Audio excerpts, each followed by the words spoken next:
Today, Precarious plays Phantom Brave.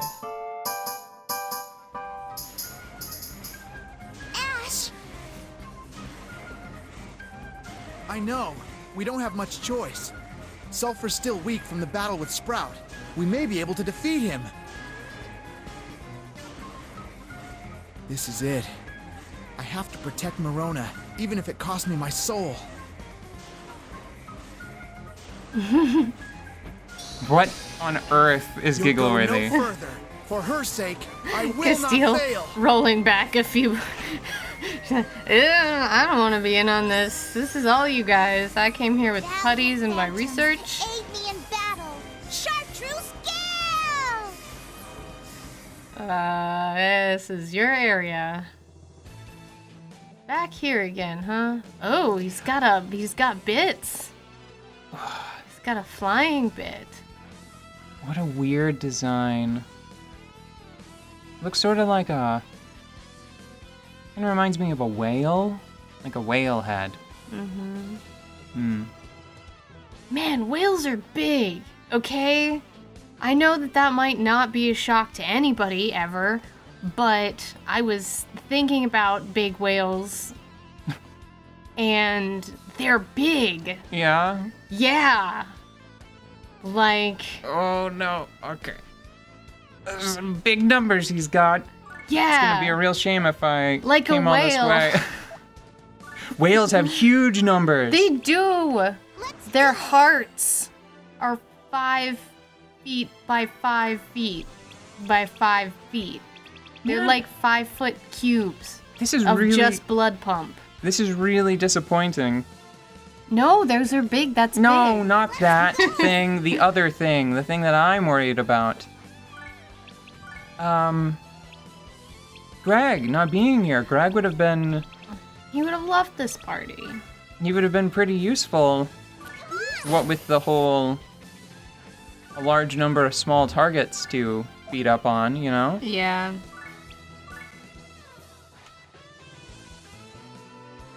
Like each one of these crystals, the blue ones, are they all danger crystals? Were those named intentionally? Yeah, it looks like they were all named on purpose.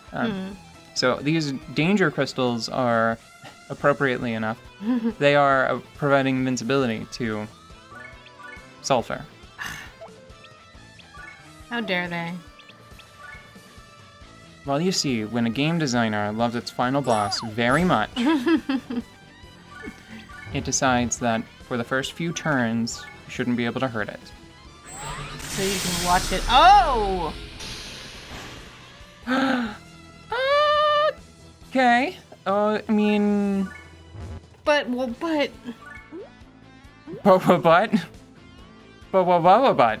Bookstore, you're in danger.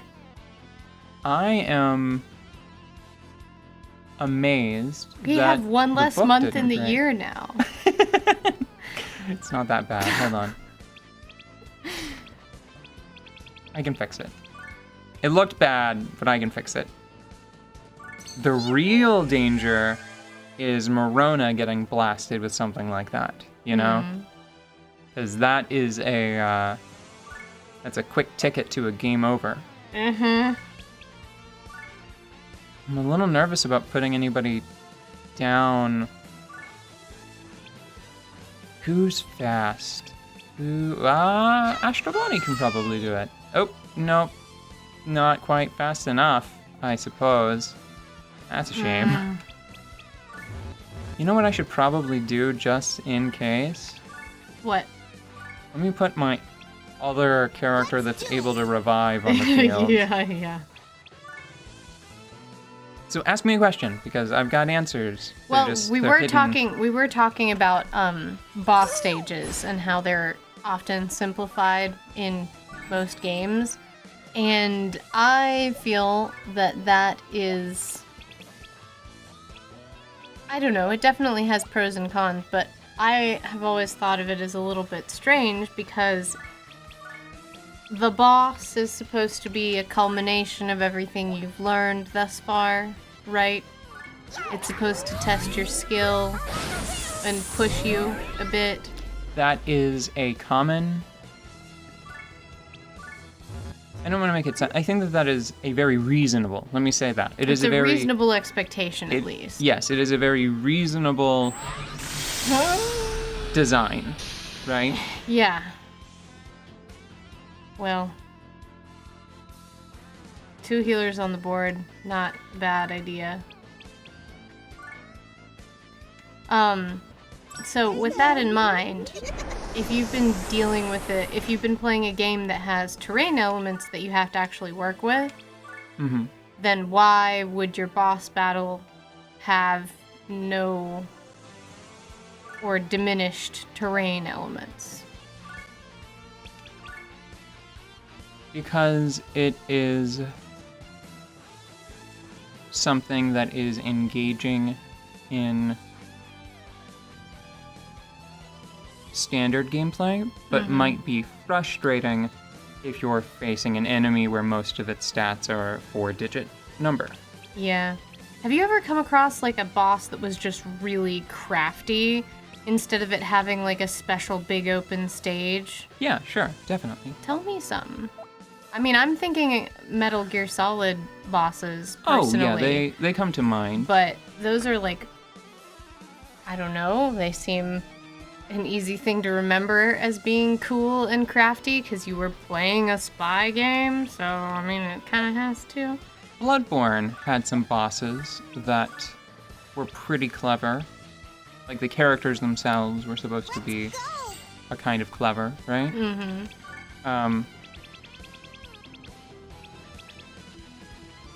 It brings me back to why I think Shadow... Excuse me. Brings me back to why I think Shadow of the Colossus is such a good game. Yes, although that game is so far on the side of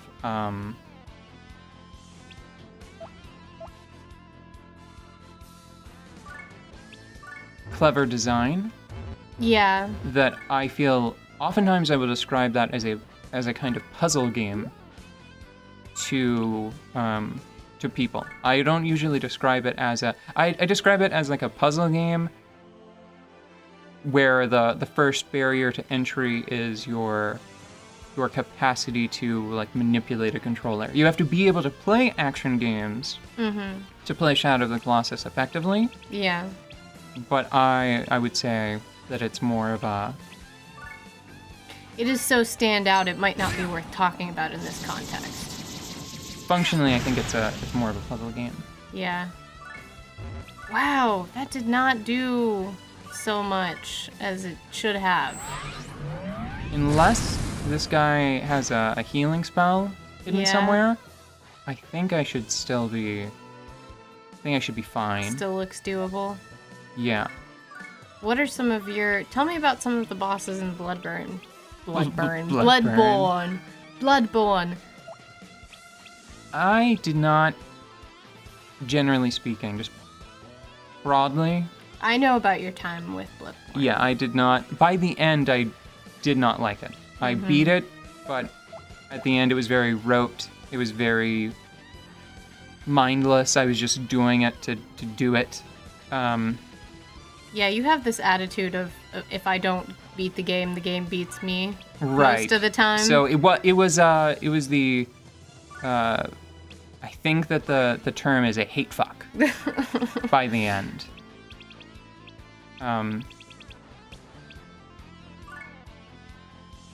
That said, I think that one of the bosses that I remember most clearly, just because it was so out of the ordinary, especially for that game, was his name Mikolash?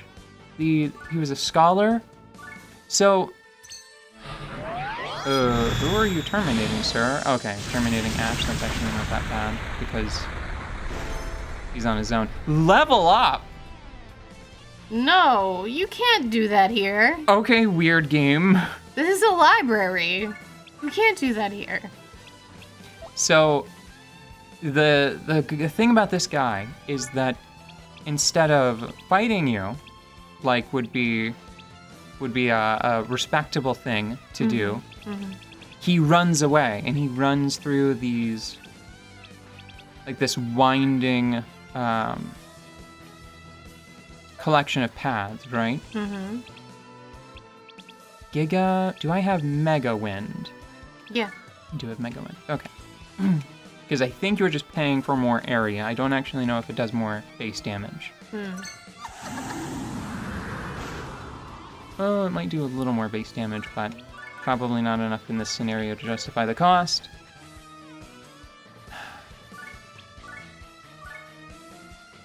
So he runs away from you for a long time, right? Mm-hmm.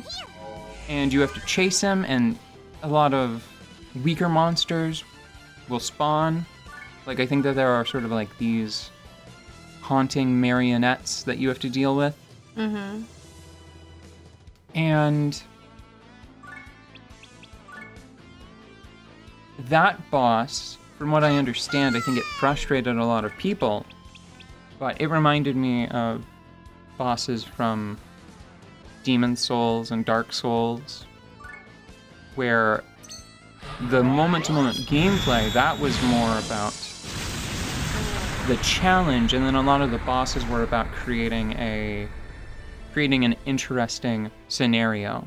Mm-hmm. Which is another way, like that's another common way of treating bosses. Treat them like an interesting experience rather than a final test. Yeah. I think that one of the things about Dark Souls is, or as a series, Dark Souls will often manage to do both at once, right?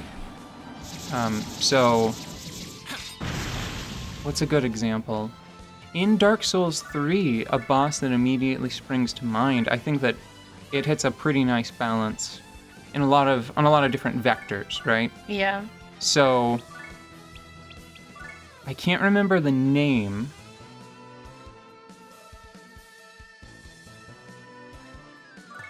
But it's a giant lord. Mm-hmm. And you fight it in this long hallway at the end of this. It's a very interesting environment because I think that like all of these tithes or all of this loot has been collected by this creature or its minions. And it's all fused together because I think of some, like a massive fire, right? Mm-hmm. So everything's covered in like just melted gold, right? Ugh. Just gold coins and stuff, just these big mounds of treasure on the ground. So it has a unique visual style. Mm-hmm. I don't think it was just piles of loot. I'm pretty sure it was like warped and destroyed and fused together.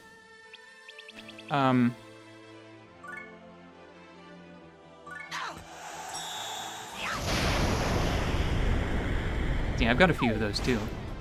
Yeah. And here we go. I'm getting them. Go you. So the point is that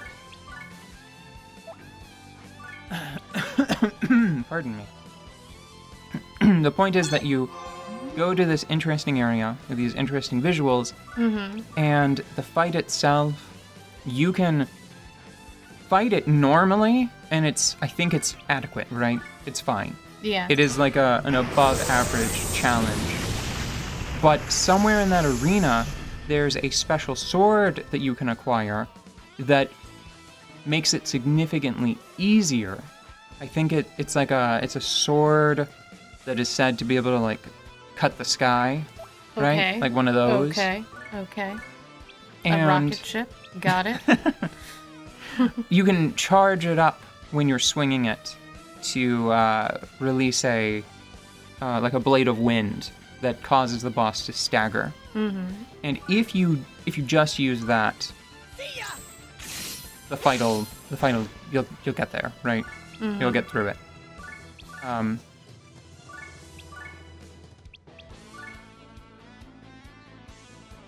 But also, if you've been keeping up with an NPC with a storyline throughout the game, then a fun friend can be there to like pay off a debt to, I think, that character, if I remember correctly. I think that it was a situation where he like promised to put that person down if they strayed from some sort of righteous path. Let's do it. If I'm remembering correctly. And then you're like, he's straying. Please help. Right. So it's just, it's probably one of the cooler boss fights in the game just because of that, because you can approach it from so many different ways, and there are so many potential payoffs. Because it's, do you want something that's narratively satisfying? It's there. Do you want something that satisfies because of the interesting lore behind it? It's there. Do you want something that it's just another fight against a big boss That tests you mechanically? You've got that. Or do you just want to have a cool experience that you can, I don't know, talk about on an internet show sometime? I did it. I've done it. I'm going to defeat this boss with Ash's ultimate technique. That's very nice of you, Green letting sturgeon. letting Ash get the final blow. With his ultimate technique, brain surgery.